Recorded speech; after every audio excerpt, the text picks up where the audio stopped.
குடும்ப ஆரோக்கியமான குடும்ப வாழ்க்கையை நோக்கி என்கின்ற இந்த தலைப்பின் ஊடாக முதலாவதாக நம்ம சொல்ல விரும்பக்கூடிய செய்தி என்ன என்பதை தெரிஞ்சுக்கொள்ளணும். என்ன அப்படின்னு சொன்னால், இன்றைக்கு குடும்ப வாழ்க்கையில் நம்ம எதிர்கொள்ளக்கூடிய பிரச்சனைகள் நிறைய உண்டு.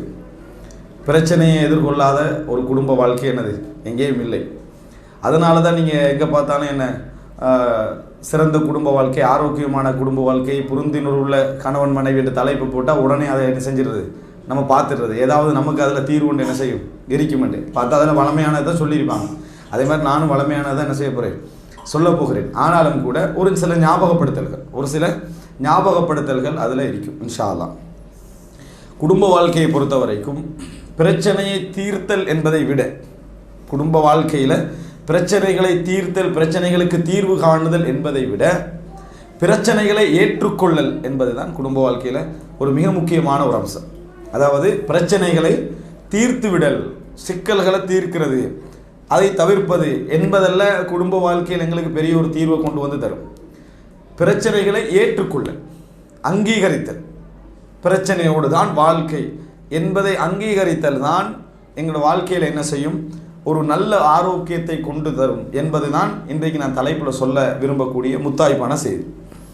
பிரச்சனைகளை தீர்க்கிறது, இந்த பிரச்சனைக்கு என்ன தீர்வு, அந்த பிரச்சனைக்கு என்ன தீர்வு, இது எப்படி இல்லாமாக்குறது, அதை எப்படி அடக்கிறது, இதெல்லாம் பிரச்சனைகளை வாழ்க்கையில் ஏற்றுக்கொள்ளுது. குடும்ப வாழ்க்கையில் பிரச்சனைகளை எப்படி ஏற்றுக்கொள்ள மட்டும் தான் நான் வழங்கப்படுத்துவேன். அதை ஏற்றுக்கொள்ளல் என்பது தான் குடும்ப வாழ்க்கைக்கு பெரும்பாலும் என்ன செய்யும், தீர்வாக அமையும். உதாரணமாக நம்ம டோட்டல் லைஃப் எப்படி ஏற்றுக்கொண்டிருக்கிறோம், குழந்தைகளை எப்படி ஏற்றுக்கொண்டிருக்கிறோம், இந்த மாதிரி நண்பர்களை எப்படி நம்ம ஏற்றுக்கொண்டிருக்கிறோமோ அது மாதிரி. உதாரணமாக ஒரு பிள்ளை என்ன செய்யுது, திடீர்னு ஒரு கிளாஸை தூக்கி கீழே போட்டு உடைச்சிட்டு, இன்னொரு டைமில் என்ன செய்யுது, எதுலேயே ஆக மோசமான அதாவது அழுக்காக இருக்கக்கூடிய ட்ரெஸ்ஸை போட்டுட்டு போகுது, எதுவும் சொல்லாமல் வெளியே ஓடுது. இதை நினச்சி யாராவது இவன் பிள்ளையே இல்லை, இவனை பிள்ளையிலேருந்து கேன்சல் ஆக்கிடணும்னு யாராவது யோசிக்கிறீங்களா? யாரும் யோசிக்கலை. ஏன் யோசிக்கலை தெரியுமா? பிள்ளைன்னா அப்படி தான் இருப்பான், குழந்தை என்றால் அப்படித்தான் இருப்பான் என்று சொல்லி நம்ம உள்ளத்தால் ஏற்றுக்கொண்டுட்டோம். குழந்தை என்றால் உடைக்கத்தான் செய்வான், பிள்ளை என்றால் சண்டை பிடிக்கத்தான் செய்வான், பிள்ளை என்றால் என்ன ஒழுங்காக இல்லாமல் இருக்கத்தான் செய்வதான் குழந்தை அப்படின்னு ஏற்றுக்கொண்டதுனால அவனுடைய எல்லா தவறையும் நம்ம தலையில் போட்டுக்கொள்கிறோம். அவன் ஏதாவது தவறு செஞ்சாலும் நான் தான் காரணம் அப்படி என்று நாமளே என்ன செய்கிறோம், அதை உள்வாங்கி அந்த பிள்ளையை நம்ம அணுகுவதை நம்ம லைஃப்பில் பார்க்குறோம். இது நிறைய நடக்குது. அந்த பிள்ளையுடைய எல்லா பிள்ளைக்கும் யார் காரணம், நானே காரணம் அப்படி என்று நம்ம நினைக்கிறோம். கணவன் குற்றச்சாட்டுகின்ற நேரத்தில் கூட யாரை காரணமாக காட்டுவான், நீ ஒழுங்காக கவனித்து என்ன செஞ்சிருக்கணும், பார்த்துருக்கணும் மட்டும்தான். அதை நீங்கள் ஏற்றுக்கொள்றீங்க. நான் சொன்னேன்னா இவன் கேட்கலன்னு சாதாரணமான ஒரு மறுப்பை சொல்லிவிட்டு அதை ஏற்றுக்கொள்றீங்க. ஆனால் உண்மையில் நீங்கள் காரணம் அல்ல, உண்மையிலே காரணம் அவன் தான். ஆனால் அவன் அப்படித்தான் இருப்பான் என்கின்ற அந்த இயல்பை நம்ம ஏற்றுக்கொண்டதுனால அது ஒரு பெரிய பாரமாக நமக்கு என்ன செய்யலை, விளங்கலை. ஒரு ஹாஸ்பிட்டலில் டாக்டர் இருக்கிறாங்க, நர்ஸ் இருக்கிறாங்க. அவர்கள் ஒரு பேஷண்ட்டை ட்ரீட் பண்ணுற நேரத்தில் இல்லாத கஷ்டமெல்லாம் படத்தான் செய்வாங்க. ஏன், ஒவ்வொருத்தரும் ஒவ்வொரு கோலத்தில் வரும். ஒருத்தன் 2 நாளாக பல்லே விளக்கி இருக்க மாட்டான். அவன்கிட்ட என்னது இதை போட்டு அளக்க வேண்டியிருக்கும். வாயை திறந்தாண்டா இவன் உழுவுற நிலைமையில தான் என்ன செய்வான், அவன் இருப்பான். ஆனாலும் அவள் பழகிட்டான். பல் விளக்குறது இல்லையாண்டெல்லாம் கேட்குறது இல்லை, பல் துறக்கிறது இல்லையான்னு யாரும் கேட்குறது இல்லை. அப்படியே அந்த கவரை பண்ணிக்கிட்டு எல்லாம் டெஸ்ட் பண்ணிட்டு அனுப்புறதா. ஏன், இது மாதிரி ஒரு நாளைக்கு 100 பேர் என்கிட்ட வருவான், இது மாதிரி 100 பேர் என்னிடத்தில் வருவான். அதுதான் இந்த தொழில், அதான் இந்த தொழில் என்று அவன் இயல்பாக ஏற்றுக்கொள்வதனால அது என்ன செஞ்சிருது, அவனுக்கு பழகிடுது. இதே விஷயத்தை நம்ம நினச்சி பார்த்தோம்னா அவ்வளோதான். நம்ம நினச்சி பார்த்தோம்னா அது நமக்கு சரி வராது. அப்போ பிரச்சனைகளை இயல்பு என்று நம்ம ஏற்றுக்கொள்கிற நேரத்தில் ஒரு பார்வை ஏற்படும். என்னடா பிரச்சனைன்னு நினைக்கிற நேரத்தில் இன்னொரு பார்வை ஏற்படும். ஃப்ளைட்டில் ஒருத்தன் ஃபஸ்ட்டாக ட்ராவல் பண்ணுறான்னு வைங்களேன், அவனுக்குள்ள சப்ஜெக்ட் என்ன, ஃப்ளைட் என்ன சத்தம் போட்டாலும் வெடிக்க போதும்னு தான் அவன் நினைப்பான். ஃப்ளைட் சாதாரணமாக பறந்தாலும் சரி, அது ஒரு பெரிய சவுண்டு கொடுத்தாலும் சரி, ஏன் அவன் ஃபஸ்ட் டைம் போகிறான், அவனுக்கு என்னென்னே தெரியாது, முடிஞ்சது குலைக்குது, அந்த கடைசியில் போன ஃப்ளைட்டு தான், எல்லாம் என்னோட குடும்பத்தை எல்லாம் பாதுகாக்கணும், இல்லாத துவாலாம் பண்ணி சுபானல்லதி சஹர்லாம் நான் 10 முறை ஓதி விளங்கிட்டா. இப்படி தான் அவனோட ஃப்ளைட்டு பிரயாணம் இருக்கும். 2வது முறை, 3வது முறை, 4வது முறை போகிற நேரத்தில் அதே சவுண்டு தான் வரும். ஃப்ளைட்டண்டா இப்படி தான் இருக்கும், ஃப்ளைட்டண்டா இப்படித்தான் இருக்குமென்ற ஒரு இயல்பை அவன் என்ன செய்கிறான், ஏற்றுக்கொள்கிற நேரத்தில் மாறிடுறான், ஏற்றுக்கொள்கிற நேரத்தில் மாறி விடுகிறான். இது நம்ம பார்க்கக்கூடிய ஒரு அம்சம். எனவே பிரச்சனைகள் என்பது இயல்பானது, பிரச்சனைகள் என்பது இயல்பானது. நம்ம ஏற்றுக்கொள்கிற நேரத்தில் ஒரு மனநிலை இருக்கும், அது பிரச்சனை, இதுக்கு தீர்வு காணணும் என்ற நேரத்தில் இன்னொரு மனநிலை என்ன செய்யும் இருக்கும். அப்போ நம்ம உளவியல் ரீதியாக நம்ம முதலாவது என்ன செய்ய பழகணும் அப்படி என்று சொன்னால், பிரச்சனைகளை இயல்பென்று ஏற்றுக்கொள்ள பழக வேண்டும். இருந்தால் பல பிரச்சனை தீர்வு காண்றதில்லை, பிரச்சனை இருக்கும் அப்படின்னு நம்ம ஏற்றுக்கொள்கிற நேரத்தில் அது என்ன செஞ்சிருது, அது இயல்பாக நமக்கு அந்த பார்வையை மாறிவிடுகிறது. இப்போ உதாரணமாக ரசூலுல்லாஹி இப்போ எங்களுக்கு இப்போ என்ன தேவை அப்படி என்று சொன்னீங்கன்னு சொன்னால், இந்த பிரச்சனையில் நமக்கு என்ன தேவை என்றால், இஸ்லாத்தை போல குடும்ப விஷயங்களுக்கு வழிகாட்டின ஒரு மார்க்கம் எங்கேயும் இல்லை. குடும்ப விஷயங்களில் மிக அழகான முறையில் இயல்புகளையும் உளவியல் தன்மைகளையும் அறிந்து வழிகாட்டின ஒரு மார்க்கம் இஸ்லாத்தை தவிர வேறு எதுவுமே இல்லை. அந்த அளவுக்கு இயல்புகளான இந்த படைச்ச ரப்புல் ஆலமீனுடைய மார்க்கம் இது. அப்போ அதை தெளிவாக அளந்து ஒரு வழிகாட்டி இருக்கக்கூடிய ஒரு மார்க்கம். இந்த மார்க்கத்தை நம்ம இல்மி இல்லாமல், படிப்பு இல்லாமல், அறிவு இல்லாமல், வாசிக்காமல், தேடாமல் நம்ம குடும்ப வாழ்க்கைக்கு நம்ம போகிற நேரத்தில் நிச்சயமாக அங்கே வந்து எங்களுக்கு ஒரு அறிவு உண்டு இல்லை, நாலேஜ் இல்லை. அறிவு இல்லாததுனால நம்ம குடும்ப வாழ்க்கையை எப்படி எதிர்கொள்றது தெரியாத ஒரு பலகீனமான நிலைக்கு நம்ம என்ன செய்வோம், மாறுவோம். அப்போ எங்களுக்கு பெண்களுக்கோ ஆண்களுக்கோ குடும்ப வாழ்க்கை சிறந்து போகணும்டா ஃபர்ஸ்ட் தேவையானது என்ன தெரியுமா? என்ன தேவை? அறிவு. என்ன தேவை? அறிவு தேவை. என்ன அறிவு தேவை? மார்க்க அறிவு தேவை. எது பற்றிய மார்க்க அறிவு? இந்த குடும்ப வாழ்க்கை பற்றிய மார்க்க அறிவு ஃபர்ஸ்ட்டு தேவை.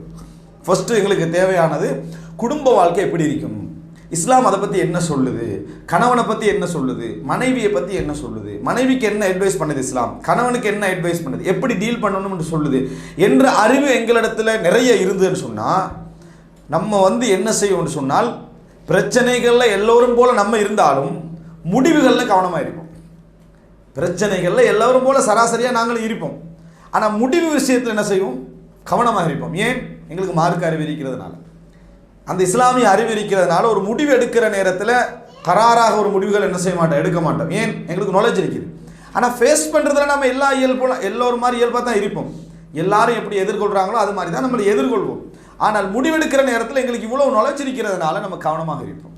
இப்போ கேள்வி என்னடா, குடும்பவியலை பற்றி நம்ம எவ்வளோ படிச்சுக்கிறோம், நிறைய பயான் கேட்டிக்கிறோம், அதெல்லாம் உண்மை. எத்தனை ஹதீஸ் எங்களுக்கு தெரியும்? இப்போ நிறைய பேருக்கு என்ன தெரியும்னா, இந்த உளவியல் ரீதியாக நிறைய என்ன செய்யணும்னு தெரியும். பிள்ளைக்கு அடிக்கக்கூடாது, நம்ம அடி வாங்கணும், சரியா? இப்படியான சில இயல்புகளை எல்லாம் இப்போ உளவியல் என்ற பேரில் நிறைய படித்து வச்சுக்கிறாங்க. ரசூலுல்லாஹ் என்ன சொன்னாங்கன்னு தெரியாது.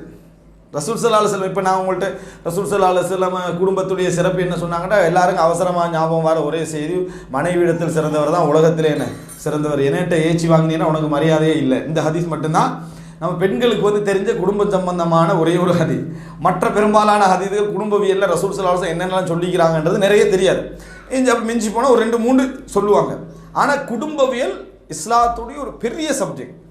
அதாவது 100க்கு மேற்பட்ட ஹதீதுகள் உங்களுக்கு என்ன செய்யலாம் பாருங்க. ரசூலுல்லாஹி ஸல்லல்லாஹு அலைஹி வஸல்லம் 11 மனைவியரோடு வாழ்ந்து சென்றிருக்கிறார்கள் என்றால் அந்த டோட்டல் லைஃபை எங்களுக்கு என்ன செய்யலாம், டிஃப்ரெண்டாக என்ன செய்யலாம், பார்க்கலாம். ஒவ்வொரு ஏங்கலில் ஒவ்வொரு பிரச்சனைகளுக்கு ரசூல் ஸல்லல்லாஹு அலைஹி வஸல்லம் அவர்கள் முன்மாதிரியாக செஞ்சிருப்பாங்க, இருந்திருப்பாங்க. அப்போ பெண்களாகிய நீங்கள் முதலாவது என்ன செய்யணும் அப்படின்றால், மார்க்க அறிவு, அகைதாவுடைய, ஃபிக்ஹுடைய, தஃப்சீருடைய அறிவுகள் நம்ம படிக்கிறது மாதிரி குடும்பவியல் சம்பந்தமாக குடும்ப அறிவை எங்கிருந்து எடுக்கணும்? குர்ஆன் சுன்னால இருந்து. இஸ்லாத்துக்கு பேரால் மொழிமார் தலைப்பு போட்டோன்னே அதை கேட்குறதில்ல. ஏன்னா அதில் வந்து இந்த நிறைய இந்த உளவியல் அப்படி இப்படி பேசி அது வேறு ட்ரக்குக்கு போகிற நிறைய பயான்கள்லாம் என்ன செய்யுது இருக்குது. அது தேவை. ஆனால் அது எங்களுக்கு அதெல்லாம் அடிப்படை. எங்களுக்கு நிறைய அடிப்படை எங்கே வரணும்? அல்லாஹ் என்ன சொல்கிறான், ரசூலுல்லாஹி ஸல்லல்லாஹு அலைஹி வஸல்லம் அவர்கள் என்ன சொல்கிறாங்க, இதை பற்றி நம்ம தேடணும். தேடி படிக்கிற நேரத்தில் தீர்வு எங்களுக்கு அங்கே தான் இருக்குது. அங்கே நிச்சயமாக குர்ஆனிலும் சுன்னாவிலும் மிகப்பெரிய தீர்வு குடும்ப வாழ்க்கையோடு சம்பந்தப்பட்ட விஷயங்களுக்கு உண்டு. இந்த குடும்பவியல் சம்பந்தமான தலைப்பில் இப்போ நான் உங்களுக்கு முதல் விஷயம் உங்களுக்கு என்ன சொல்லிக்கிறேன்டா, ஆரோக்கியமான குடும்ப வாழ்க்கைக்கு மிக முக்கியமான ஒரு அம்சம் என்னென்றால், பிரச்சனைகளை இயல்பென்று ஏற்றுக்கொள்ள.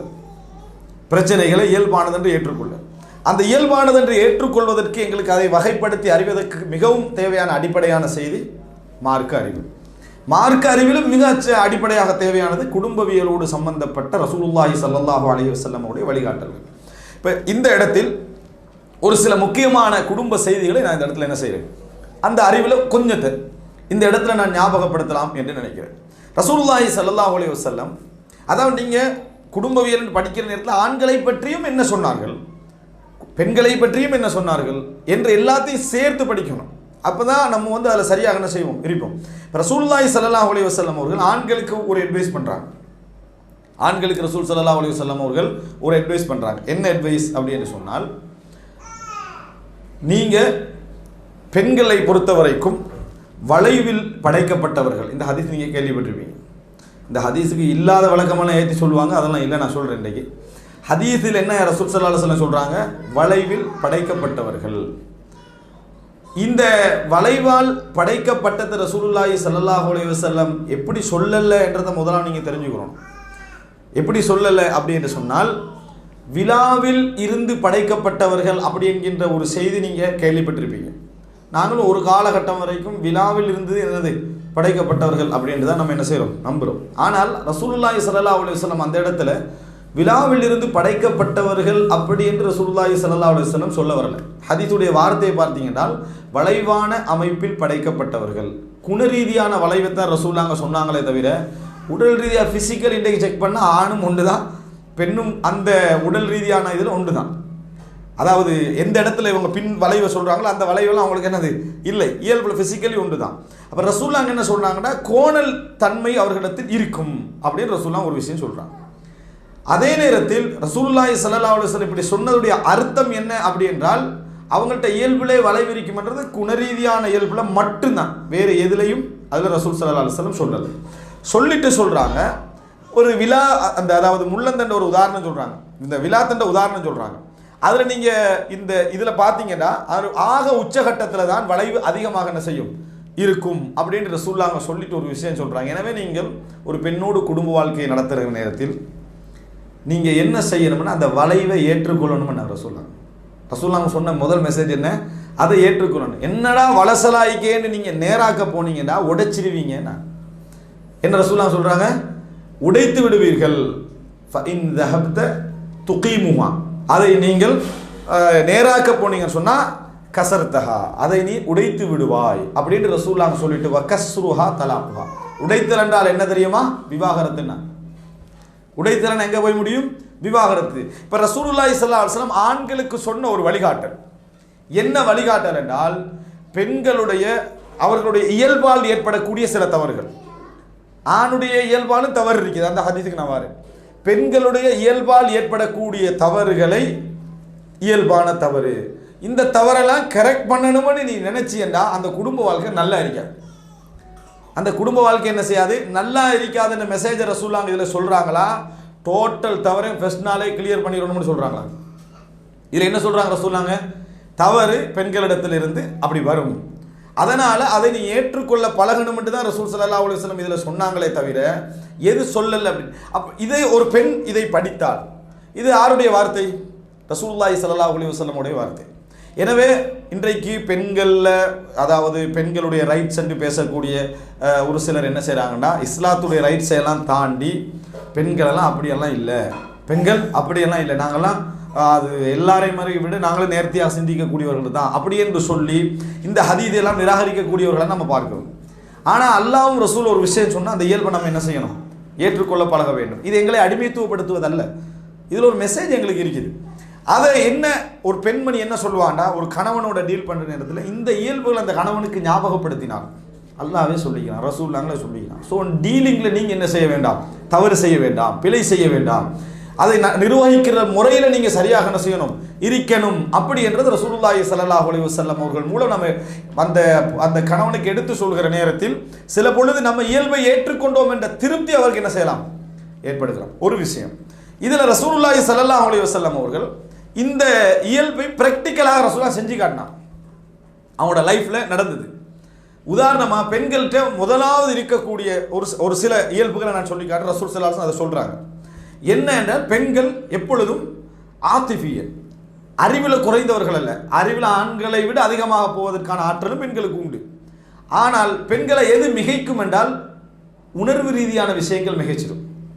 பெண்களை எது மிகைச்சிடும், உணர்வு ரீதியான விஷயங்கள். அவங்களுக்கு அறிவு இல்லை என்பது அர்த்தம் அல்ல, உணர்வு அவசரமாக என்ன செய்யும், அவர்களே மிகைக்கும்.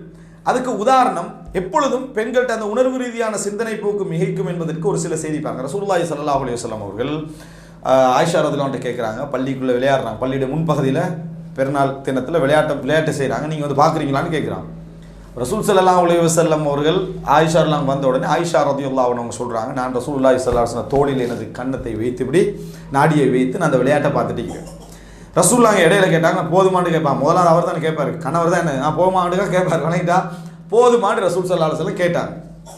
அப்போ அந்த நேரத்தில் ஆயிஷா ரலியல்லாஹு அவங்களுக்கு பாருங்கள் என்ன யோசனை வருது தெரியுமா, போதுமன்னு போக வேண்டியதானே. பெண்களுடைய அந்த சிந்தனை ஒன்று இருக்கும். அப்படி அவங்க என்ன சொல்கிறாங்கன்னா, இல்லை போதாது இன்னும் பார்க்கணும்ன்றாங்க, இன்னும் பார்க்கணும்ன்றாங்க. ரசூலுல்லாஹி ஸல்லல்லாஹு அலைஹி வஸல்லம் அவர்கள் பார்த்துட்டு இருக்கிறாங்க, மறுபடி போதுமான்னு கேட்குறாங்க, இல்லை இன்னும் பார்க்கணும்ன்றாங்க. இப்போ இது உண்மையிலே பார்க்கணுமென்ற நோக்கம் இருந்தாலும் பரவாயில்ல.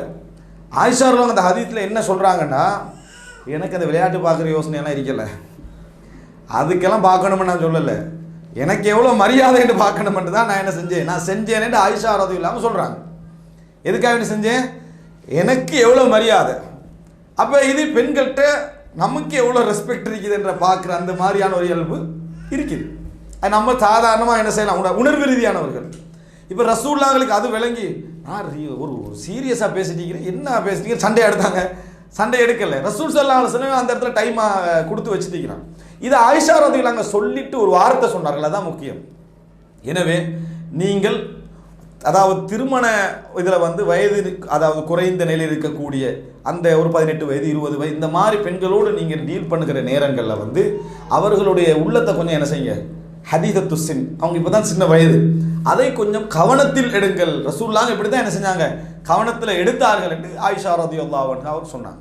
இங்கே பார்த்தீங்கன்னா அறிவு ரீதியான எந்த வேலையும் ஆயிஷா அவங்க செய்யலை, ஆனால் உணர்வோடு சம்பந்தப்பட்ட ஒரு வேலையை என்ன செய்தார்கள், ஆயிஷா ரலியல்லாஹு அன்ஹா அவர்கள் செய்தார்கள். அப்படின்றத நம்ம என்ன செய்கிறோம் பார்க்கிறோம். அதுபோல ரசூலுல்லாஹி ஸல்லல்லாஹு அலைஹி வஸல்லம் அவர்களுடைய வீட்டுக்கு ஒரு முறை, அதாவது இந்த ஒரு சாப்பாடு வருது, ஹசீரா அப்படின்னு சொல்லக்கூடிய ஒரு சாப்பாடு. அந்த சாப்பாடு வந்த நேரத்தில் யார் கொண்டு வராங்கன்னா, சௌதா ரலியல்லாஹு அன்ஹா அவர்கள் கொண்டு வராங்க, இல்லை ஹப்ஸா ரலியல்லாஹு கொண்டு வராங்க. வீட்டுக்கு கொண்டு வந்த உடனேயே ஆயிஷா ரலியல்லாஹு அன்ஹாட்ட அவங்க சொல்கிறாங்க, இன்னொரு மனைவி வீட்டிலேருந்து வீட்டுக்கு சாப்பாடு வருது. அப்போ ஆயிஷா ரலியல்லாஹு சொல்கிறாங்க, நீங்கள் சாப்பிடுங்க அப்படின்றாங்க.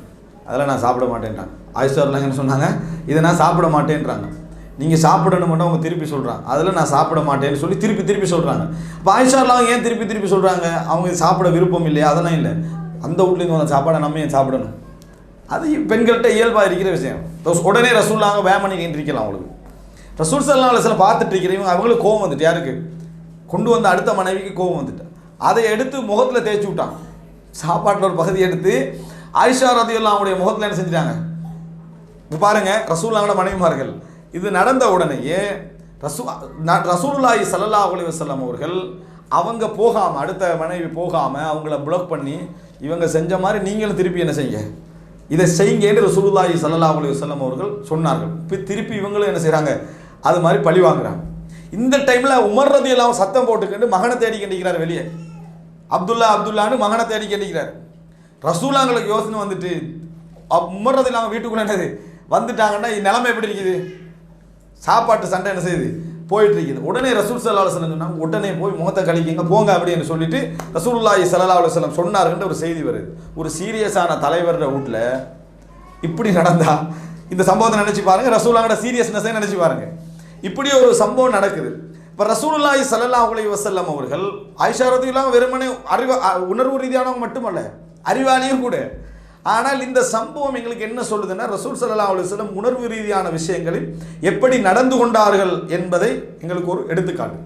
அப்போ நீங்கள் என்ன செய்யணும், இந்த இயல்புகள் நம்மகிட்ட இருக்குது, இது பெண்களுடைய இப்படியான இயல்புகள் இருக்குது. இப்போ ரசூல் ஸல்லல்லாஹு அலைஹி ஒரு தடவை இம்ரான் இப்னுல் ஹுசைன் ரலியல்லாஹு அன்ஹு அவர்கள் முத்தர்ரிஃப் என்ற ஒரு நபித்தோழர் என்ன செய்கிறாருன்னு சொன்னால், ஒரு தாபியீன் என்ன செய்கிறாருன்னு சொன்னால், வீட்டுக்கு வராங்க. அவங்களுக்கு 2 மனைவி வீட்டுக்கு வராங்க. அவள் வந்த உடனே மனைவி கேட்குறான். வீட்டுக்கு வந்த உடனேயே அவங்ககிட்ட கேள்வியில் பெண்கள் வந்து உணர்வு என்ன செய்ய வேகமாக வரும். அவங்க என்ன கேட்குறாங்கன்னா, அங்கேருந்து வாரீங்களோன்னு கேட்டாங்க. வழங்கிட்டா அங்கே இருந்து அடுத்த மனைவி வீட்டிலேருந்து வாரீங்களா அப்படின்னு கேட்ட உடனேயே அவர் ரிவர்ஸில் வேகமாக பதில் சொல்கிறாரு, நான் அங்கேருந்துலாம் வரலை, இம்ரான் இப்னுல் ஹுசைன் ரலியல்லாஹு அன்ஹு வீட்டிலேருந்து வாரேன். அவர் என்ன சொன்னார்ன்னு சொன்னால், இப்போ ஒரு ஹதீஸ் கேட்டுட்டு வரேன், நரகவாதிகள் அதிகமாக பெண்கள் இருப்பார்கள் என்று சொன்னார்கள் அப்படின்ட்டு ஒரு ஹதீஸை என்ன செய்கிறாரு அவர் அந்த இடத்துல சொல்கிறார். அப்போ அவர் 4 ஹதீஸ் கேட்டிருக்கிறாரு. இவங்க இப்படி கேட்ட உடனே ரிப்பீட் ஒரு ஹதீஸை செலக்ட் பண்ணி என்ன செஞ்சாங்க, அவங்க திருப்பி சொன்னார்கள் அப்படின்ற செய்தி நம்ம என்ன செய்யணும் பார்க்கிறோம். அப்போ உணர்வில் அவங்க என்ன செய்வார்கள், வேகமாக இருப்பார்கள் என்பதை இந்த செய்தி காட்டுது. நம்ம படிச்சுக்கிறோம், ரசூலுல்லாஹி ஸல்லல்லாஹு அலைஹி வஸல்லம் அவர்கள் அதாவது ஒரு தடவை ஒரு இரவுல எனது வீட்டில் தங்க வேண்டிய நாளில் வந்து தங்குறாங்க. நான் தூங்கிட்டேன்னு நினைக்கிற அளவுக்கு ரசூல் ஸல்லல்லாஹு அலைஹி வஸல்லம் என்ன செய்கிறாங்க, தூங்குறாங்க. நான் தூங்கிட்டேன்னு நினைக்கிற அளவு கொஞ்ச நேரத்தில் பார்த்தாங்க ஆயிஷா தூங்கிட்டாங்க, நம்ம எழுப்பிட்டாங்க ரசூல்லாங்க. ஃபகாம ருவைதா ஃபன்தஅல ருவைதா வஃபதஹல் பாப ருவைதா. ரசூல்லாங்க மெதுவாக எழுப்பி மெதுவாக செருப்பை போட்டு மெதுவாக கதவை திறந்து வெளியே போயிட்டாங்க. இதை கண்ணை பற்றிட்டு பார்த்துட்டு யாரு, அவங்க தூங்கலை, ஆயிஷா நாங்கள் பார்த்துட்டு இருக்கிறாங்க என்ன வெளியே போகிறாரு. உடனே நானும் எழும்பினேன், நானும் என்னது ட்ரெஸ் எல்லாம் போட்டேன், அபாயா போட்டேன், வெளியே போனேன். ரசூலுல்லாஹ்வுக்கு பின்னால் போகிறாங்க. ஆயிஷா ரலியல்லாஹு நடு நிசீர ஒரு ஆம்பளை ஒரு ஏதாவது ஒரு சமுதாயத்தை ரசூலுல்லாஹ் அல்லாஹ்வுடைய தூதருக்கு எத்தனை வேலை இருக்கும். அல்லாஹ்வுடைய தூதர் ஏதோ ஒரு விஷயமா போகணும்னு நினைக்கிறேன். எங்கே போகிறாருன்னா ஆயிஷா அவங்களோட உள்ளத்தில் என்ன நினைக்கிறேன், இன்றைக்கு இங்கே தான் நினைக்கிறேன், எங்கே அடுத்த மனைவியோட வீட்டுக்கு போகிறான்ட்டு தான் ஆயிஷா பின்னாலேயே ஃபாலோ பண்ணுறாங்க. ரசூலுல்லாஹ் எங்கே போனாங்க, மக்பரா பக்கீக்கு போனாங்க. அங்கேருந்து ரசூலுல்லாஹி ஸல்லல்லாஹு அலைஹி வஸல்லம் துஆ கேட்டார்கள். ஆயிஷா தூரத்துக்கு இதை பார்த்துட்டீங்கன்னா திரும்பி வராங்க ரசூல் ஸல்லல்லாஹு அலைஹி வஸல்லம். போய் நடு நிசி இரவில் ரசூலுல்லாஹ் போய் பக்கீலேருந்து துஆ கேட்டு வராங்க. திரும்பி வார நேரத்தில் ஆயிஷா அவங்களுக்கு போய் இன்னொரு பிரச்சனை இருக்குது. என்ன, வீட்டுக்கு ரசூலுல்லாஹ்வுக்கு முன்னால் போய் உட்காந்துடணும். அதனால் ரசூலுல்லாஹ் மெதுவாக நடந்தார்கள், நானும் பின்னால் கொஞ்சம் மெதுவாக நடந்தேன். அவர் வேகமாக நடந்தால் நானும் என்ன செஞ்சேன், வேகமாக நடந்தேன். வீட்டுக்கிட்ட வார நேரத்தில் அப்போ எல்லாம் ரோட் லைட்டெல்லாம் இருக்காது, அதனால் வீட்டுக்கிட்ட வாரத்தை இருட்டாக்கி ஃபஸபக்துஹு வ தഖல்துல் பாப், முன்னால் பாஞ்சு உள்ளுக்கு போய் உள்ளுக்கு போயிட்டேன். ரசூலுல்லாஹ்ங்களுக்கு விளங்காத அமைப்பில் முன்னால் பாஞ்சு உள்ளுக்கு போயிட்டான். ஆனால் எப்படி இருக்கும், வேகமாக வந்தா மூச்சு இறைக்கும். ரசூல் ஸல்லல்லாஹு அலைஹி வஸல்லம் அவங்க வந்தாங்க, ஆயிஷா வாங்க மூச்சு இறைச்சி கண்டிக்கிறாங்க. மா ஹாதி யா ஆயிஷா ஹஷ்யா ராபியா, என்ன மூச்சு இறைக்குது ஆயிஷா. இல்லை லா ஷையா ரசூலுல்லாஹ், எதுவுமே இல்லைன்னாங்க. என்ன எதுவுமே இல்லைன்னாங்க. அப்போ ரசூல் ஸல்லல்லாஹு அலைஹி வஸல்லம் சொன்னாங்க, என்ன நடந்ததுன்னு சொல்லுங்க, இல்லைன்னா எல்லாம் நடந்த அல்லாஹ் எனக்கு என்ன செய்வான் சொல்லி, எல்லாம் தெரிஞ்ச அல்லாஹ் எனக்கு சொல்லி தருவான். ஆயிஷா சொன்னேன், இதான் விஷயம், அல்லாஹ் தூதரே எங்கேயோ போறீங்கன்னு நினச்சி பின்னால் ஓடி வந்தேன், பார்த்தா பக்கீக்கு போனீங்க அப்படின்ற விஷயத்தை ரசூல் ஸல்லல்லாஹு அலைஹி வஸல்லம் சொல்கிறாங்க. ஆயிஷா அவங்க ரசூல் ஸல்லல்லாஹு அலைஹி வஸல்லம் உடனே நம்ம கொந்தளிப்பு எடுக்கல. ரசூலுல்லாஹ் என்ன நீ எப்படி சந்தேகப்படுறான்லாம் என்னது, ரசூலுல்லாஹி ஸல்லல்லாஹு அலைஹி வஸல்லம் அப்படி எதுவும் செய்யலை. ரசூலுல்லாஹ் அங்கே செல்லமாக எனக்கு விரலால் குத்திவிட்டு சொன்னார்கள், ஆயிஷாவே எனக்கு ஜிப்ரீல் அலைஹிஸ்ஸலாம் வந்தார், பக்கீல உள்ளவங்களுக்கு போய் என்ன செய்யுங்க, துவா கேளுங்க என்று சொன்னார். அப்போ ஆயிஷா கேட்கலாம், அல்லாஹ்வின் தூதரே நீங்கள் என்ன துவா ஓதுனீங்க, நான் அங்கே போனால் என்ன துவா ஓதணும் அப்படின்னு ஆயிஷா ரலியல்லாஹு கேட்குறான். ஒரு வீட்டில் ஒரு நடுநிசியான ஒரு சந்தர்ப்பத்தில் ஒரு கணவன் மனைவி கிடையில இப்படியான ஒரு உரையாடல் போகும், சண்டையில் முடிய வேண்டிய பிரச்சனை அது அன்றைக்கு 2 நாளைக்கு ஓட நம்மளோட ஊர்களில் நடந்தா, இந்த சப்ஜெக்டோட தான் 2 நாளைக்கு என்னது அந்த மாதிரி போக வேண்டிய ஒரு பிரச்சனை துவால முடிஞ்சுது. எதில் முடிஞ்சுது, என்ன துவா கேட்டீங்க நானும் சொல்லணும்னு ரசூலுல்லாஹ் சொன்னாங்களா, இவ்வளவுதான். உனக்கு அவ்வளவுக்கு என்ன, நீ வந்து ட்ரெஸ் எல்லாம் போட்டுட்டு இந்த இருட்டுக்குள்ள நீ வரணும், இப்படிதான் நம்மளோட பிரச்சனை. அதெல்லாம் ரசூல் ஸல்லல்லாஹு அலைஹி வஸல்லம் செய்யலை. அப்போ ரசூலுல்லாஹி ஸல்லல்லாஹு அலைஹி வஸல்லம் உணர்வு ரீதியான விஷயங்கள் அழகா என்ன செஞ்சாங்க, கையாண்டாங்க. ஒரு தடவை ரசூலுல்லாஹி ஸல்லல்லாஹு அலைஹி வஸல்லம் அவர்களுக்கும் ஆயிஷா ரலியல்லாஹு அன்ஹா ஒரு பிரச்சனை. சத்தம் ஆயிஷா ரலியல்லாஹு அன்ஹா சவுண்டு கூடுது. அபூபக்கரா பள்ளிக்கு வந்துட்டீங்கன்னா சவுண்டு கூடுது. அபூபக்கராளுக்கு என்ன, மருமகன் என்ன பார்ப்பாங்க, அல்லாஹ்வுடைய தூதருக்கு எதிராக சவுண்டை கூட்டுறாங்கன்னு உள்ளுக்க போய் ஒரே அடி. யாருக்கு, ஆயிஷா. மாமனார் மருமகனுக்காக அடித்த சம்பவம் இதுதான். மாமனார் மருமகனுக்காக அடித்த சம்பவம், மகளுக்காக மருமகனுக்கு அடித்த சம்பவங்கள் இருக்குது. உள்ளுக்க போய் ஒரு அடி அடிச்சிட்டான். ஆயிஷா ரலியல்லாஹு அன்ஹா காயம் வர அளவுக்கு ஒரு அடி. அதுக்கு பிறகு ஆயிஷா ரலியல்லாஹு அன்ஹா கடுமையான ஒரு கோபம் என்ன செஞ்சது, வந்தது. இப்படி இருக்கல ரசூல் ஸல்லல்லாஹு அலைஹி வஸல்லம் உடனே பாரு, உன்னோட வாப்பாவே உனக்கு அடிக்கிறாருன்னா நீ எப்படிப்பட்ட வளாய்ப்பான்னு திருப்பி அதை வந்து என்ன செய்யலை, ஒரு ப்ளஸ்ஸாக ரசூலுல்லாஹி ஸல்லல்லாஹு அலைஹி வஸல்லம் எடுக்கலை. நம்ம கிரெடிட் எங்கே வரணும்னு பார்த்துருக்கிறது, உடனே போட்டு அதை டெவலப் ஆக்கிடுறது. ரசூலுல்லாஹி ஸல்லல்லாஹு அலைஹி வஸல்லம் என்ன செய்கிறாங்க அப்படின்னு சொன்னால் உடனே ஆயிஷா இந்த அபூபக்கர் சொல்கிறார், நீங்கள் இதுக்கு பிறகு இந்த பிரச்சனையில் தலை போட வேணாம், எங்களது பிரச்சனையில் நீங்கள் தலை போட வேண்டாம் என்று சொல்லி அபூபக்கர் அனுப்பிடுறாரு. ரசூலுல்லாஹ் கெஞ்சிறாங்க ஆயிஷா அவங்கள்ட்ட, நான் வந்து இந்த பிரச்சனையில் வந்து அபூபக்கர் தலை போட வேணும்னு தானே சொன்னேன், அப்போ என்ன எப்படி நீங்கள் கோவிக்கலான்னு ரசூலுல்லாஹ் திருப்பி என்ன செய்கிறாங்க, பேசுகிறாங்க. ஆயிஷாலாம் சிரிக்கும் வரைக்கும் பேசுகிறாங்க. அபூபக்கர்லாம் வாராங்க, இவங்க 2 பேரும் என்னது சிரித்து பேசி கண்டிக்கிறான். அப்போ அவருக்கு எப்படி இருக்கும், அப்போ அபூபக்கர் சொல்கிறாங்க, அஷ்ரிகானி ஃபி சில்மி குமா கமா அஷக்துமானி ஃபி ஹர்பி குமா, உங்களோட யுத்தத்தில் என்னைய பங்களிப்பு செய்ய வச்ச மாதிரி சமாதானத்தில் என்னையை சேர்த்துக்குங்க, நாங்கள் சமாதானத்திலையும் என்னையை சேர்த்து கொள்ளுங்கன்னு அபூபக்கர்லாம் சொன்னாங்கன்னு பார்க்குறேன். இதெல்லாம் இந்த பிரச்சனைகளை வந்து எவ்வளோ டெவலப் பண்ணலாம் நம்ம இதை. ஆனால் ரசூல் ஸல்லல்லாஹு அலைஹி வஸல்லம் எப்படி நடந்து கொண்டு, இது மாதிரி நான் ஒரு 20-30 சம்பவங்கள் என்ன செய்யலாம், ரசூலுல்லாஹ்வோட வாழ்க்கையில் உணர்வுகளை எப்படி நிர்வகிச்சாங்க. இதுக்கு முதல் சப்ஜெக்ட் என்ன, பெண்கள் நாங்கள் உணர்வு ரீதியாக முந்திருவோம் என்பதை ஏற்றுக்கொள்ளணும். உணர்வு ரீதியாக நாம் என்ன செஞ்சிருவோம், முந்திடுவோம். அறிவில் முடிவெடுக்க மாட்டோம்னு அர்த்தம் அல்ல, அறிவு இல்லைன்ற அர்த்தமும் அல்ல. உதாரணமாக இந்த செய்தியை சொல்வார்கள், நாக்கிசாத்து அக்லின் வதீன், அவர்கள் மார்க்கத்திலும் சிந்தனையிலும் என்ன அவர்கள்ட்ட குறை இருக்குது அப்படின்னு ரசூலுல்லாஹ் சொன்ன செய்தியை சொல்லி உங்களுக்கெல்லாம் அறிவெல்லாம் வராது அப்படின்னு அப்படி ரசூலுல்லாஹ் சொல்லலை. ரசூல் ஸல்லல்லாஹு அலைஹி வஸல்லம் இரண்டு சப்ஜெக்ட்டுக்கு தான் அதை சொன்னாங்க, தொழுகைக்கும் சாட்சிக்கும் சொன்னாங்க. மற்றபடி பெண்களுடைய அறிவை குர்ஆன் ஏற்றுக்கொள்ளுது. குர்ஆனில் நிறைய மன்னர்களை பற்றியெல்லாம் வருது. எல்லாருமே அந்த சமுதாயத்தை கொண்டு போய் அழிச்சவங்க தான். ஃபிரௌனோ நும்ரூதோ யார் எல்லாரும் என்ன செஞ்சவங்க, தன்னை சமுதாயத்தை கொண்டு போய் அழிவில் போட்டவங்க. காப்பாற்றி அந்த சமுதாயத்தை இஸ்லாத்துக்கு எடுக்க வச்சது தலைவி யார், ஒரு பெண் தான். சுலைமான் அலைஹிஸ்ஸலாத்துடைய அந்த சபா நாட்டு ராணியுடைய சம்பவம் நம்ம படிக்கிறோம். அவங்க புத்தியா முடிவெடுத்து யுத்தமெல்லாம் வேணாம், நம்ம முதலாக என்னன்னு பேசுவோம் என்று சிறந்த முறையில் வழிநடத்தி சென்று அந்த சமுதாயத்தை இஸ்லாத்துக்குள்ளே கொண்டு வந்து சேர்ந்தது யார், ஒரு பெண். ஆனால் இஸ்லாம் வந்து அந்த இடத்தை என்ன செய்யலை, சொல்லலை. அதே போல் பெண்கள் தலைமைத்துவம் தாங்க வேண்டாம் என்று ரசூலுல்லாஹ் சொன்னது அறிவு பிரச்சனைக்கு அல்ல, ஒழுக்க பிரச்சனைக்கு. அவர்கள் தனியே நிற்க முடியாது. அந்த இடத்துல ஒரு தலைவியாக இருக்கிற நேரத்தில் பல ஆண்களை சந்திக்க வேண்டி வரும், பல பிரச்சனைகளை எதிர்கொள்ள வேண்டி வரும் என்றது தான் ரசூலுல்லாஹி ஸல்லல்லாஹு அலைஹி வஸல்லம் தலைமைத்துவத்தில் நிற்க வேணான்னு சொன்னாங்களே ஒழிய, இல்லைண்டா லீடர்ஷிப் எப்படி இருந்துச்சு, இந்த குர்ஆன் வசனம் என்ன சொல்லுது, அவனுடைய தலைமைத்துவம் சிறந்ததாக இருந்ததா மோசமாக இருந்ததா? சிறந்ததாக அந்த சமுதாயத்தை இஸ்லாத்தை ஏற்றுக்கொள்ள வைத்தேன். எந்த அளவுக்கு அல்லாஹ் தஆலா சொல்றான், அந்த பெண் வந்து ஒரு வார்த்தை சொல்லுவாங்க, நம்ம யுத்தம் சரி வராது. உள்ள எல்லா ஆண்களும் ஆலோசனை சொல்றாங்க, நம்ம யுத்தம் செய்வோம். அந்த பெண்மணி சொல்றா, இல்லை, மன்னர்மார்கள் ஒரு ஊருக்குள்ள நுழைஞ்சா அங்கு உள்ள நல்ல உயர்ந்த நிலையில உரிக்கிறவங்க தாழ்ந்த நிலைக்கு ஆக்கிடுவாங்க. அல்லாஹ் அதை ஏற்று என்ன சொல்ற, கதாலிக்க யஃஅலூன், உண்மையில் அப்படித்தான் அந்த மன்னர்மார்கள் செய்கிறார்கள் அப்படின்னு அல்லாஹ் என்ன செய்யறான், அதில் அந்த வார்த்தைக்கு அங்கீகாரத்தையும் குர்ஆன்ல என்ன செய்யறான், சொல்வதை பார்க்கிறோம். எனவே அதெல்லாம் பிரச்சனை. ஆனால் அறிவை விட உணர்வு என்ன செஞ்சிடும், முந்திரும். அதுக்கு என்ன உதாரணம் அப்படின்னு சொன்னால், ஆண்ட எப்படியும் அதாவது ஒரு டாபிக் வைஸ் தலைப்பு வைஸ் பேசக்கூடிய தன்மை இருக்கும். பெண்கள்கிட்ட சப்ஜெக்ட்ல எந்த பிரச்சனையை டச் பண்ணாலும் எல்லா பிரச்சனையும் வந்துடும். நீங்க படிப்பை டச் பண்ணாலும் வரலாறு வந்து எதை நீங்க டச் பண்ணாலும் சரி, அவங்களுக்கு எல்லா சைடையும் அதை கனெக்ட் பண்ண தெரியும். அதுல எல்லா சைடையும் இது உணர்வு ரீதியான பிரச்சனை. எனவே ஆண்கள் விவாதம் செஞ்சு கொண்டிருக்கிறதுல எந்த பிரயோசனமும் இல்லை என்பதை உணர்த்தவே நீங்க தான். ஏன்னா நீங்க உணர்த்த வேண்டிய ஒரு நிலைமையில் என்ன செய்வீங்க இருக்கிறீங்க. இது முதல் அம்சம். இரண்டாவது என்ன அப்படி என்று சொன்னால், ஒரு பெண்ணை பொறுத்த வரைக்கும் இன்னொரு விஷயத்தை ஒரு ஆண்களிடத்தில் ஏற்றுக்கணும். ஆண்கள் குடும்ப நிர்வாகத்துக்கு பொறுப்பானவர்கள், சந்தேகம் இல்லை. அவங்க தான் குடும்பத்துக்கு செலவழிக்கிறாங்க, குடும்ப நிர்வாகத்துக்கு அவங்க பொறுப்பானவர்கள். நிர்வாகம் என்று வந்தாலே கொஞ்சம் அடந்தேற தன்மை இருக்கும். நிர்வாகம் என்று வந்தாலே கொஞ்சம் அடந்தேற தன்மை இருக்கும். அது இயல்பு. அப்படி தானே. நம்ம தான் நிர்வகிக்கிறோம் என்று சொன்னால் நம்ம கொஞ்சம் அநியாயம் செய்வோம். அநியாயம் என்றது கொஞ்சம் எல்லாம் மீறுவோம். இது இயல்புல நடக்கும்.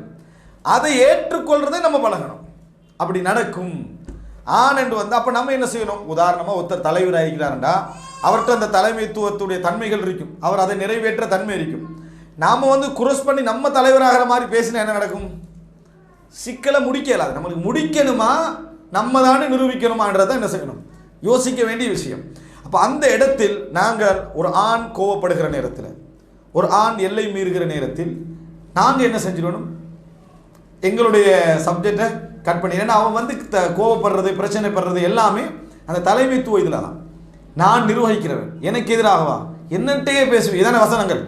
ஆண்களுடைய பெரும்பாலும் வசனங்களுடைய வார்த்தைகள் எப்படி இருக்கும், எல்லாமே தனது அந்த ஆளுமையை நிரூபிக்கிற மாதிரியான வார்த்தைகள் தான் அதிகமாக என்ன செய்யணும். பெண்கள் என்ன செய்யணும், இது ஒரு ஆட்டை இயல்பாக வரணும், இயல்பாக இருக்கும் அப்படி என்பதை ஏற்றுக்கொள்ள என்ன செய்யணும், பழகணும். அப்படி அதாவது பிரச்சனையை இயல்பென்று ஏற்றுக்கொள்றது இருக்குதே, அது நிறைய விஷயங்கள் என்ன செஞ்சு முடிச்சு. ரசூலுல்லாஹி ஸல்லல்லாஹு அலைஹி வஸல்லம் பெண்களுக்கு சொன்ன ஒரு சிறப்பான செய்தியை நம்ம தவறாகவே யூஸ் பண்ணுறோம். ரசூலுல்லாஹ் என்ன சொன்னாங்க, நான் உங்களுடைய சிந்தனையில் குறையையும் மார்க்கத்திலும் குறையையும் காண்றேன், ஆனால் அத்ஹப லிலுப்பிர் ரஜுலில் ஹாசிம், நல்ல புத்தி கூர்மையான ஆணுடைய சிந்தனை என்ன செஞ்சிருவீங்க, போக்கிடுவீங்க என்று ரசூல் ஸல்லல்லாஹு அலைஹி வஸல்லம் சொல்கிறாங்க.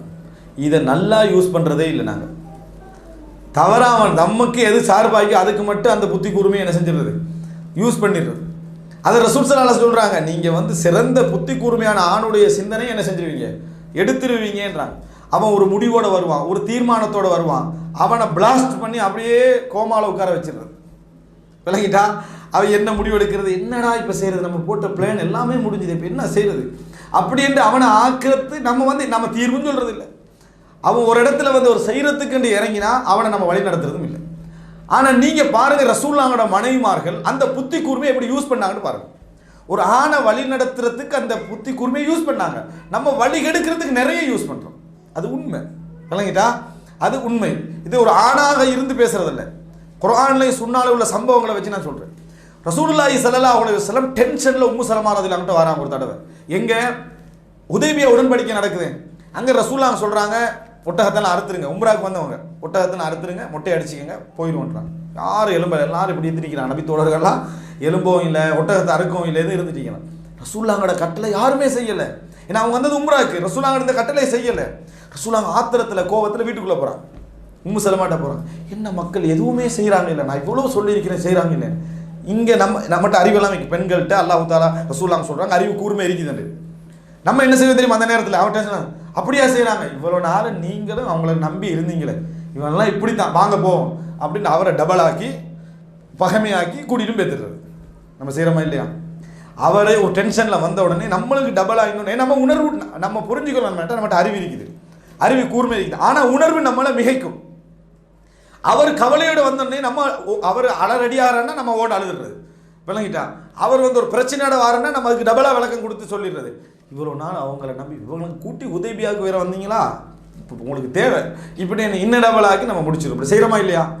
உம்மு சலமா சொல்கிறாங்க, அல்லாஹ்வின் தூதரே, நீங்கள் முதலாவது நீங்கள் போங்க, உங்களோட ஒட்டகத்தை நீங்கள் அருக, நீங்கள் முடிய வழி.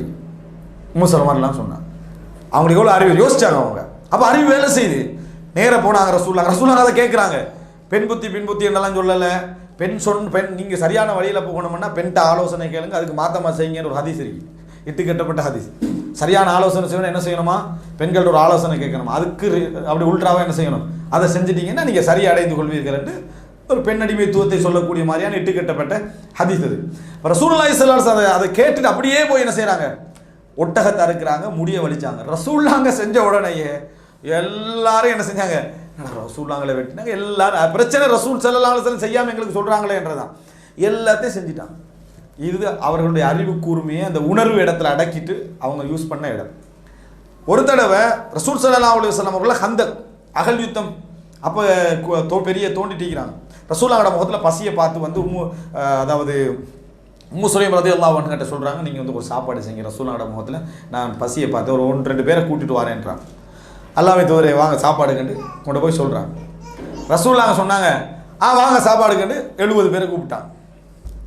3 பேருக்கு தான் சாப்பாடு ரெடி ஆகுது. எப்படி இருக்கும்? நீங்கள் என்ன செய்வீங்க? நடந்தா ஊட்ட காலி பண்ணிடுவீங்க, அவ்வளோதான். இப்படி ஒரு சம்பவம், ஹஸ்பண்ட் கூட்டிகிட்டு வராரு, 3 பேருக்கு தான் சாப்பாடு ரெடி பண்ணிக்கிறேன், 300 பேர் வந்து இறங்கினா எப்படி இருக்கும்? முதலாக என்ன கேட்பது தெரியும், ஒன்றையும் ஒழுங்காக சொல்கிறது இல்லை, நான் வர மாட்டேன், நீங்களே பார்த்துக்கங்கன்னு நம்ம எஸ்கேப் ஆகிடுவோம். அடுத்த விட்டு பேர் உட்காந்துட்டு இவர் ஏதாவது ஃப்ரைட் ரைஸ் வாங்கி சமாளிச்சுட்டு அனுப்பிட்டு நம்ம இயல்பாக நம்மளோட உணர்வு தான் ஃபஸ்ட்டுக்கு என்ன செய்யும், வேலை செய்யும். எதையும் உருப்படியாக சொன்னதுலேருந்து அது நம்ம ஹிஸ்ட்ரியிலே தோண்டிடுறது. டோட்டல் ஹிஸ்ட்ரி எடுத்து அந்த ஆளை பிளாஸ் பண்ணி அவர் என்ன செய்யும், அந்த டைமில் அவருக்கு எதிர்க்க இயலது, நான் வேற செஞ்சு தொலைச்சிட்டு என்ன செய்யறது தெரியாமல் அவர் தடமாறுவார். அப்படித்தான் நம்ம பார்க்குறோம் சமுதாயத்தில். உம்மு சுலைம் ரலியல்லாஹு என்ன செய்கிறாங்கன்னா, அவர் இப்போ அவங்க என்ன ஒரு பெண் என்ன செய்யணும்னா அந்த இடத்துல ஸ்டடி ஆகிடும். ஆண் வந்து அந்த இடத்துல அந்த பெண்ணுக்கு கட்டுப்படுவான், ஸ்டடி ஆகினா. ஆனால் நம்ம அதை செய்யாத விஷயம் அதுதான். ஏன்னா பெண்ணுக்கு அறிவு கூர்மைக்கு ரசூலுல்லாஹ் சொல்கிறாங்க, நம்ம அதை வேறு இடத்துல மட்டும்தான் யூஸ் பண்ணுறது. நமக்கு ஏதாவது பயன்படுத்திக்கலாமா நாங்கள் யூஸ் பண்ணிக்கிறது, மற்ற இடத்துல நம்மளுக்கு புத்தி இருக்கானே நம்மளுக்கு தெரியாது. அந்த இடத்துல உம்மு சுலைம் ரலியல்லாஹு நீங்கள் எப்படி ரசூலுல்லாஹ்கிட்ட சொன்னீங்கன்னு கேட்டாங்க. நீங்கள் ரசூலுல்லாஹ்கிட்ட எப்படி சொன்னீங்கன்னு கேட்டேன். நீங்கள் வாங்க, உங்களுக்கு 1-2 பேருக்கு நான் சாப்பாடு செஞ்சுக்கிறேன் தான் சொன்னேன். சரி, அல்லாஹ்வுடைய தூதர் அப்படி இருந்தும் வராங்கன்னு சொன்னால் அதில் ஹைர் இருக்கும்.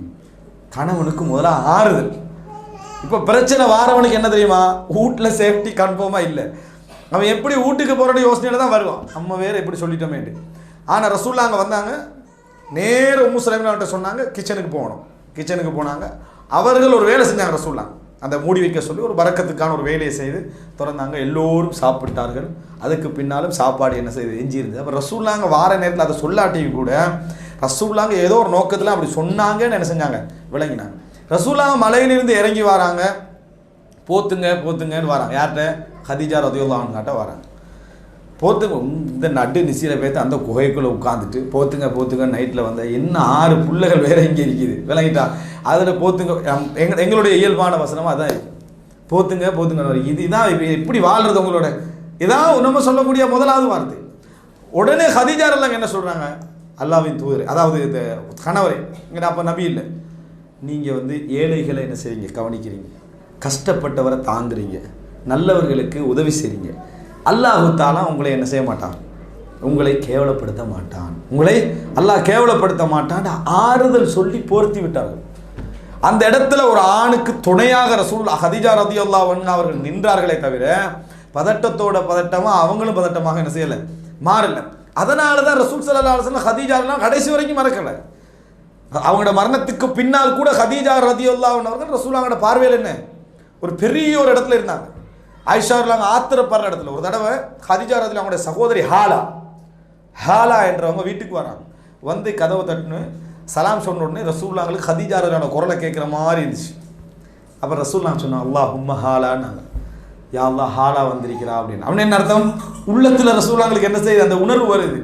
இதை கேட்டு ஆயிஷா ரலியல்லாஹு கடுமையான கோபம் வருது. கோபம் சொல்கிறாங்க, இன்னும் அவங்கள மறக்கலை, நீங்கள் வார்த்தை சொல்கிறாங்க மூதாட்டியை மறக்கலைன்னா, இன்னும் அந்த மூதாட்டியை நீங்கள் என்ன செய்யலை மறக்கலைன்னா.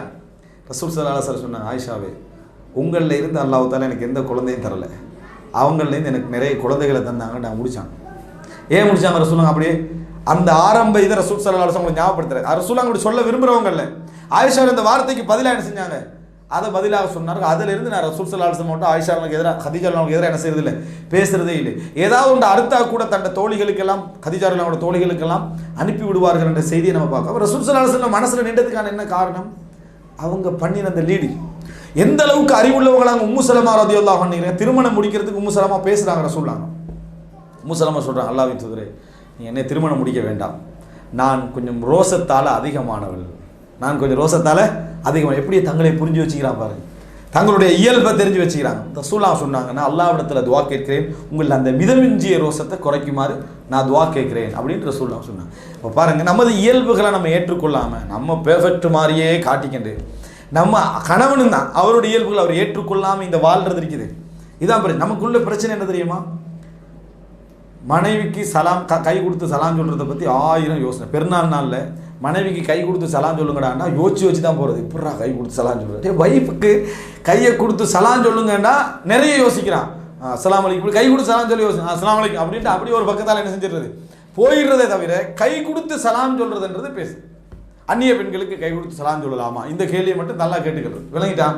ஆனால் மனைவிக்கு சலாம் சொல்லலாமன்ற சுண்ணத்தை என்ன செய்யறது இல்லை, செய்கிறது. நமக்கு என்ன பிரச்சனை, யார்கிட்ட நம்ம வெட்கப்படக்கூடாதோ அவர்கள்ட்ட என்னது வெட்கப்படாமல் இருக்க வேண்டும், யார்கிட்ட வெட்கப்படணும் அவர்கள்ட்ட வெட்கப்படணும். இந்த இயல்புகள் எல்லாம் மாற்றி நம்ம இந்த மாதிரி அதாவது இயல்பான குணங்களை ஏற்றுக்கொள்ள, இயல்பான பிரச்சனைகளை ஏற்றுக்கொள்ள, ஒருவருக்கொருவர் அண்டர்ஸ்டாண்டிங் என்ன செய்யறது, ஷேர் பண்ணிக்கிறது. இது வந்து எல்லா இடத்திற்கும் இவைகள் தீர்வல்ல. சில பிரச்சனை இருக்கு, அந்த கணவன் மனைவி வாழ முடியாதுதான், பிரிஞ்சு ஆகணும், விவாகரத்து என்றது அவர்களுக்கு என்ன செய்யணும், நடந்தாகணும். உதாரணமாக ஒழுக்க ரீதியான பிரச்சனை நிரூபணமாகுது, அந்த கணவன் மனைவி வாழ முடியாது, அதெல்லாம் இந்த புரிந்துணர்வு என்ன செய்யாது, சரி வராது, பிரிஞ்சாகணும். சில பிரச்சனை இருக்குது, சில கணவன்மார் அநியாயம், மனைவிமாருக்கு கடுமையான அநியாயம் செய்யக்கூடியவர்களாக இருப்பார்கள். சில பிரச்சனைக்கு மனைவிமார்கள் தனது கணவனுடைய குடும்பத்தோடு எந்த வகையிலும் ஆதரவு செய்ய விடாதவர்களாக இருப்பார்கள்.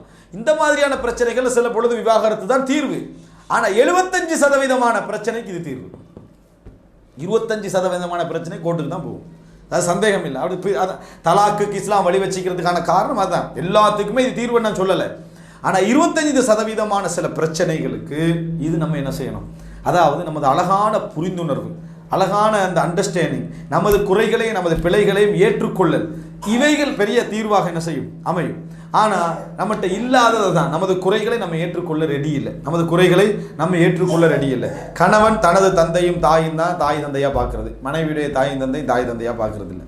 மனைவி எவ்வளோ தன்னை குடும்பத்துக்கு கொடுத்தாலும் பரவாயில்லன்னு நிற்கிறது, கணவன் குடும்பத்துக்கு ஏதாவது கொடுத்துன்னு உசுர விட்டுறது, விளங்கிட்டான். இந்த மாதிரியான இந்த அதாவது வேண்டுமென்ற இன்பேலன்ஸாக நடந்து கொள்ளக்கூடிய அல்லது நடுநிலையற்ற தன்மைகள் தான் குடும்ப பிரச்சனை காரணம். மனைவி மனதிலிருந்து பேசலாம், உங்களோட குடும்பத்துக்கு நிறைய கொடுங்க, ஏன் தந்தை காணிக்கிறதுக்கு எனக்கு உதவி செய்யுங்க, இப்படி பேசுறதெல்லாம் இல்லை, குத்துறது என்ன செய்யறது. இதனால தான் அப்படி நம்ம அவரோட தான் வாழ போகிறோம், நம்ம அவரோட தான் வாழ்க்கையை கொண்டு போகிற போகிறோம். அப்போ உட்காந்து பேசிட்டா என்ன நடந்துட போகுது, எது நடக்க போகிறது இல்லை. ஆனால் நம்ம பேசுறது இல்லை. நம்ம பிரச்சனைகளுக்கான பெரிய அத்திவாரமே கணவன் மனைவியுடைய பிரச்சனையை தீர்க்க முடியாமல் என்ன செய்யறதுன்னா வேறொரு ஆள்கிட்ட கொண்டு போய் போட்டுறது. சில இடங்களில் கணவன்மார் வீட்டில் பிரச்சனையாகி போயிடுறது, வீதிக்கு போய் என்னடா கவலை அளிக்கிறாய், என்ன செய்ய, நீ அவனோட வாழ்க்கை எப்படியோ நல்லா போகுது, நம்ம அவ்வளோதான் இனி முடிஞ்சுது அப்படின்னு அவன்கிட்ட சொல்கிறது. அவனோட வீட்டு எல்லார வீட்லேயும் பிரச்சனை இருக்குது. அவன் டாக்கா அந்த இடத்துல என்ன செஞ்சுருவான், ரிவர்ஸ் ஆகிடும். அதான் என்ன செய்யும், மாஷால எனக்குன்னா ஹதீஜா ரலியல்லாஹு அன்ஹா மாதிரி ஒரு மனைவி எல்லாம் என்ன செஞ்சான் தந்தான்னு சொன்னால் அவனுக்கு இன்னும் கொஞ்சம் என்ன செய்யும், ஆஹா இவனுக்கு நல்ல வாழ்க்கை போகுது, நமக்கு தான் இன்றைக்கு சார் இன்னும் கொஞ்சம் டெவலப் ஆகிடும். உலகத்தில் எல்லார வாழ்க்கையிலையும் பிரச்சனை, எல்லார வாழ்க்கையிலையும் ரசூல் ஸல்லல்லாஹு அலைஹி வஸல்லம் பிரச்சனையை புகாரில் எழுதி வச்சுருக்கோம், முஸ்லீமில் பார்க்குறோம். ரசூலாங்கட வாழ்க்கையிலேயே பிரச்சனை, எல்லார வாழ்க்கையிலையும் பிரச்சனை இருக்குது. எனவே யாரும் கொஞ்சம் முந்திக் கொள்றதை நீங்கள் ஏற்றுக்கொள்ளக்கூடாது. எவர்களும் சந்தோஷமாக வாழ்கிறத வச்சு அவர்கள் நம்ம சந்தோஷமாக தான் வாழ்கிறாங்க, நம்ம சந்தோஷமே இல்லை அப்படின்னு நினைக்கக்கூடாது. எல்லாரும் வாழ்க்கையிலையும் பிரச்சனை கொண்டு விகிதாசாரங்களில், முறைமைகளில், கனதியில், அளவில் டிஃப்ரென்ஸ் என்ன செய்யும் இருக்கும். இதை நம்ம ஏற்றுக்கொள்ள பழகினாலேயே பாதி பிரச்சனைகள் நம்மளை விட்டு என்ன செஞ்சிடும், ஓடிவிடும். நீங்கள் நிறைய செய்திகள் நான் உங்களுக்கு சொல்லலாம், உங்களுக்கு கேள்வி பதிலுக்கு டைம் ஒதுக்கொண்டதுக்கான நிறுத்திக் கொள்கிறேன். புரிந்துணர்வை வளர்த்துக் கொள்வதற்கான பேசிக்கான இயல்பு மார்க்க அறிவு.